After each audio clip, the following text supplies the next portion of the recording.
Amendment number 5, I'll open with a quick story. Every few weeks, Stephanie receives a phone call from a collection agency asking for someone she never met. She recently opened a letter from a bank threatening to sue her for defaulting on a loan she never took out. She checks her credit report monthly, disputing late payments on emergency room visits she never made. Stephanie, 31, says she is the victim of identity theft, a well-documented problem these days. One detail of Stephanie's story elevates hers.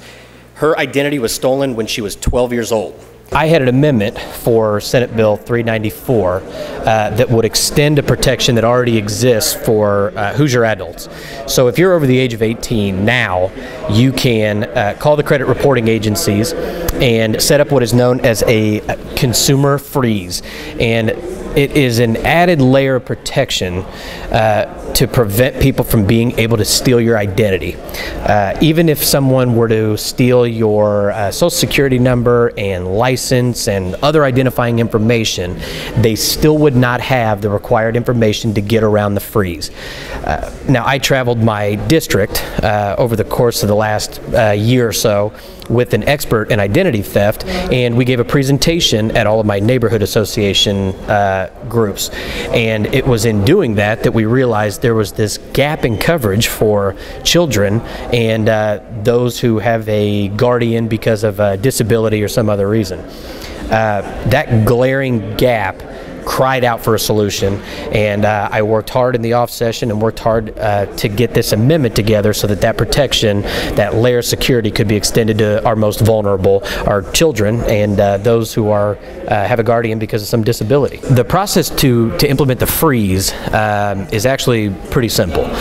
Essentially, it's about the same as it is for adults now. So you would call the Attorney General's office, or you could call the credit reporting agencies directly and request the consumer freeze. They would do it after after you give your license and some identifying information. They would freeze your credit report and give you a PIN number that only you would have, and you'd have to keep track of the PIN number, because if you lose it, I'm sure it's tough to get around it. The process for freezing for your children would be very similar. So you'd have to produce this identifying information. You would act as the representative for your children in this case. You would keep the PIN number, and you would add this layer of security so that your children's identities were safe. I worked closely with the consumer reporting agencies on this legislation. This actually is law in Utah. I agree. I would have maybe liked to see this done in the committee process, but I cannot see a reason why we would wait any longer to protect kids all across the state. This is a simple fix to a very big problem. My amendment is similar to legislation that currently exists in the state of Utah, only modified for Hoosiers. Essentially, this language mirrors more closely what we already have in place for adults. I think it is, tailored for Hoosiers, and I think Hoosier parents are going to like this, having this this tool in the toolbox, this at their disposal to help keep kids safe. So hopefully, this will be a big success in Indiana.